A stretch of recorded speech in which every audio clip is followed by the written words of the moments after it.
Okenco, balik lagi di channel Okenco Film. Kali ini aku akan menceritakan sebuah alur cerita film dari negara Thailand yang berjudul Bangkok Revenge.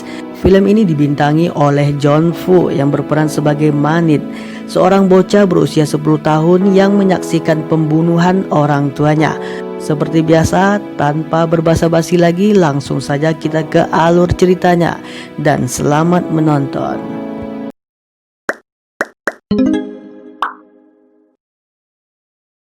Berawal dari kota Bangkok di tahun 1990, saat itu sedang terjadi pembunuhan terhadap sepasang suami istri. Para pembunuh itu ia mengetahui ada seorang anak kecil dan bocah kecil itu bernama Manit. Ia pun tidak luput dari serangan para pembunuh yang memutuskan untuk melesatkan peluru ke kepala bocah tersebut. Tanpa rasa kasihan ia pun menembakkan pistol ke kepala Manit.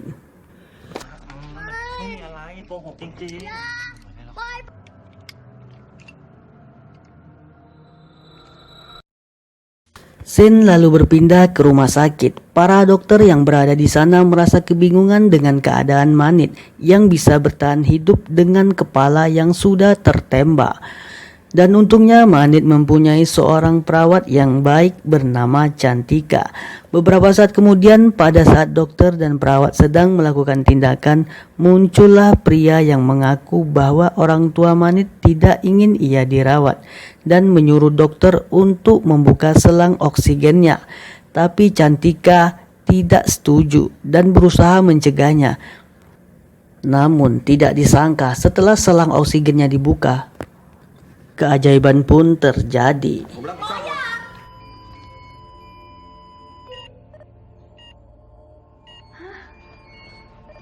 Dengan rasa kecewa, pria itu pun pergi dan menelpon bosnya. Lalu ia memberikan kartu nama pada seorang perawat untuk memberikan kabar selanjutnya. Pada malam harinya, Cantika yang mempunyai firasat buruk tentang Manit mencoba membawanya pergi. Dan benar saja, ada seorang pria yang datang ke rumah sakit untuk membunuh Manit.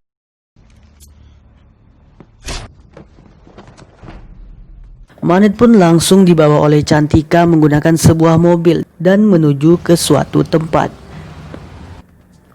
Keesokan paginya, Cantika telah sampai di tempat desa terpencil yang ternyata Cantika menitipkan Manit dengan seorang pria tua yang bernama Azan. Dengan rasa terpaksa, Azan pun mengiyakannya. Long live holiday.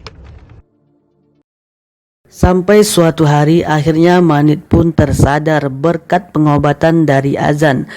Walaupun Manit sudah sadar, tapi Manit mengalami kerusakan minor yang membuatnya mengidap ataraksia. Kondisi tersebut menghilangkan semua bentuk emosi dalam dirinya. Dia tidak akan merasakan yang namanya sakit, sedih, ataupun rasa kasihan. Azan pun mulai melatih Manit dalam bela diri. Hari demi hari Manit pun tumbuh dewasa dan sekarang sudah tampak sangat ahli dalam bela diri.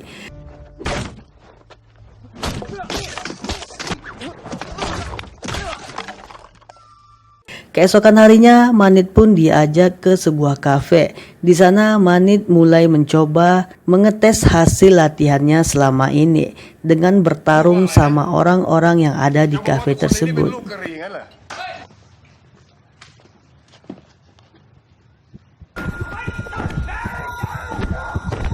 Think about the buck.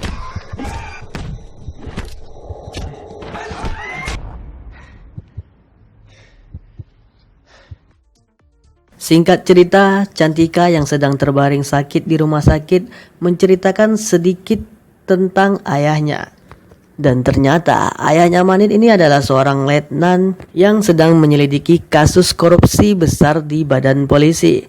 Namun ia tidak mendapatkan dukungan dari atasannya karena dianggap mengganggu. Akhirnya ayahnya Manit dan semua rekannya pun dibunuh. Cantika lalu memberikan sebuah amplop merah yang berisikan data-data para pelaku pembunuhan ayahnya Manit. Di sisi lain, seorang suster yang tidak sengaja menguping pembicaraan mereka berdua melaporkan pada pria yang mencoba membunuh Manit waktu kecil. Atas hal itu, para mafia itu pun mulai menyelidiki Manit. Dan keesokan harinya, setelah Manit selesai dengan proses pemakaman Cantika, ia diperhatikan oleh dua orang pria. Dan ternyata mereka adalah suruhan bos yang sengaja diperintahkan untuk memata-matai Manit. Karena Manit ini sadar ada yang mengikutinya, dia pun bersembunyi dan menghajar dua pria tersebut.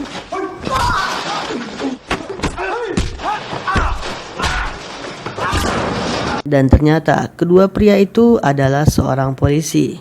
Di malam harinya terlihat dua orang reporter yang sedang diganggu oleh para gangster. Manit pun tidak sengaja melintas di jalan tersebut. Ia mencoba menolong reporter tersebut.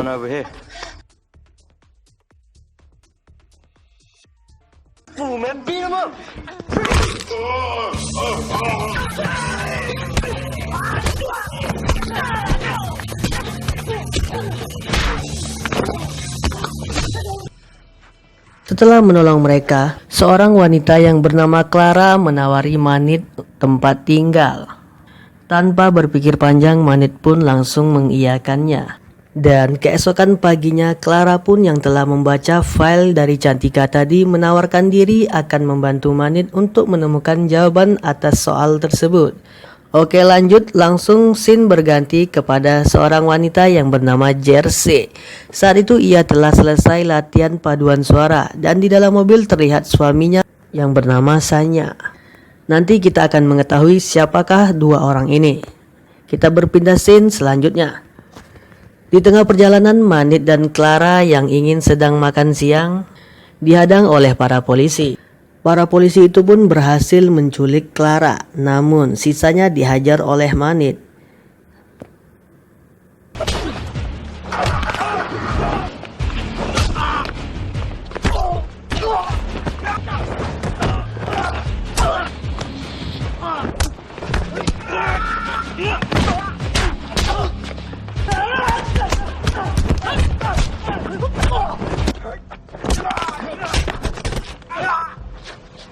Setelah berhasil mengalahkan mereka semua, Manit pun bertanya keberadaan Clara.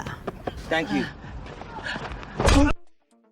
Lalu Manit pun pergi ke pusat kesehatan. Pada saat lagi di ruang tunggu, ada dua orang polisi dan Manit pun mencoba untuk mengikutinya. Sesampainya di dalam lift dan pertarungan di antara mereka pun terjadi.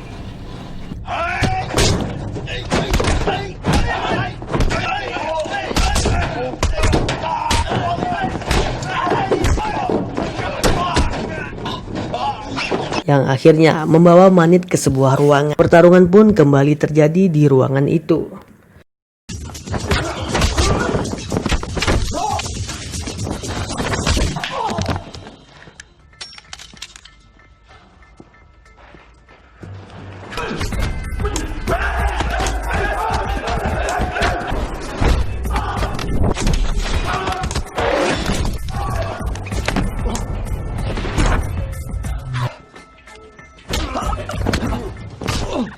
Setelah berhasil mengalahkan mereka, Manit pun mendengar ada orang yang meminta tolong. Di sana ada seorang polisi yang mengaku yang sedang menyelidiki kasus yang sama seperti Manit dan akan menunjukkan beberapa kasus file tersebut.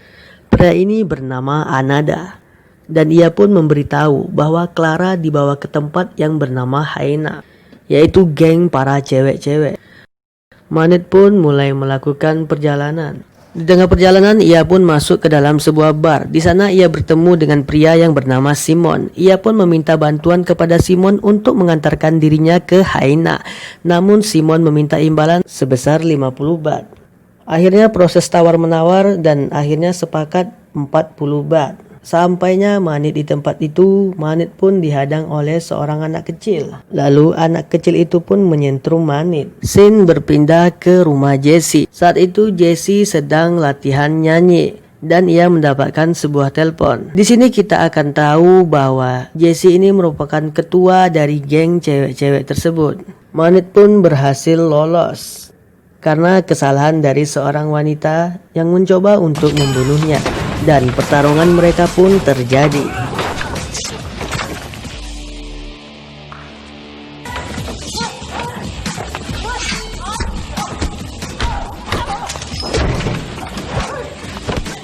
Tapi tiba-tiba Jesse pun menembak Manit dari belakang dan mereka pun kabur.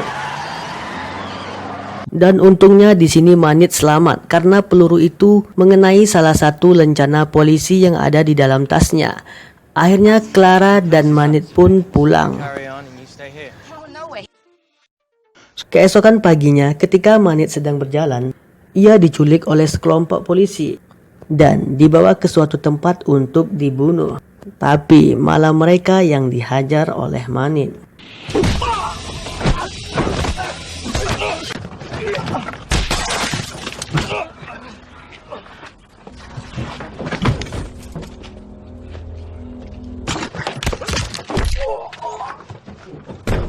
Lalu Manit pun minta diantar ke tempat bos mereka. Dengan sedikit paksaan, polisi itu pun menurutinya. Di tengah perjalanan, mobil mereka diserang oleh sekelompok orang yang disuruh oleh kelompok Hyena. Manit pun mencoba kabur. Di sini terlihat Simon mencoba membantu Manit.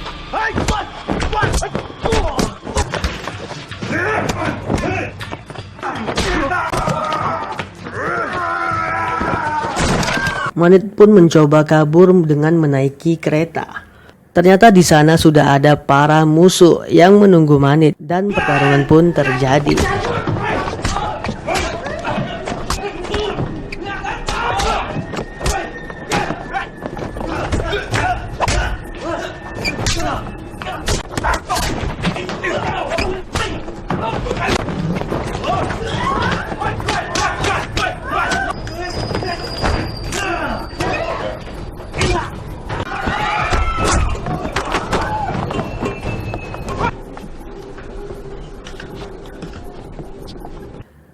Setelah turun dari kereta pun Manit masih diserang.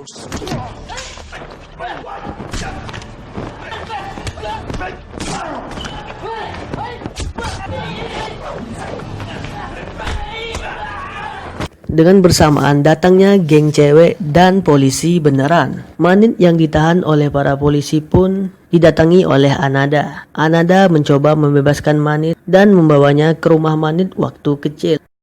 Tapi sampainya di sana, ternyata Anada berkhianat dan memang sudah direncanakan untuk menjebak Manit dan telah menculik Clara.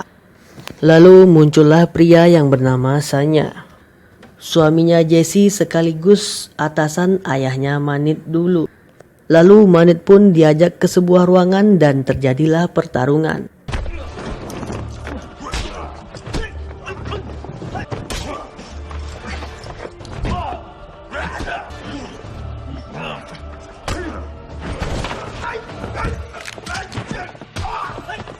Ketika Manit sedang dikeroyok, tiba-tiba saja ingatan Manit pun kembali ke masa lalunya. Dan akhirnya Manit pun memberontak dan menghajar mereka semua.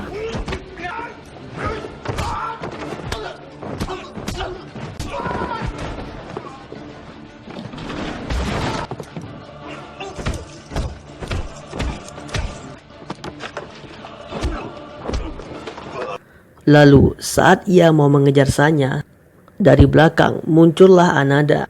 Beruntung polisi datang menyelamatkan Manit. Dan akhirnya Manit dan Clara pun selamat. Thanks for your help. Di akhir film kita diperlihatkan oleh Simon akan bertarung dengan Nikki. Hanya dengan sekali pukulan membuat Nikki tumbang. dan film pun tamat. Okenco, terima kasih yang udah nonton alur cerita film dari Okenco Film dari awal hingga akhir. Dukung terus channel ini agar lebih berkembang lagi untuk kedepannya dengan cara subscribe, like, comment, and share. Dan Okenco Film pamit, sampai ketemu di video selanjutnya. Cihuy.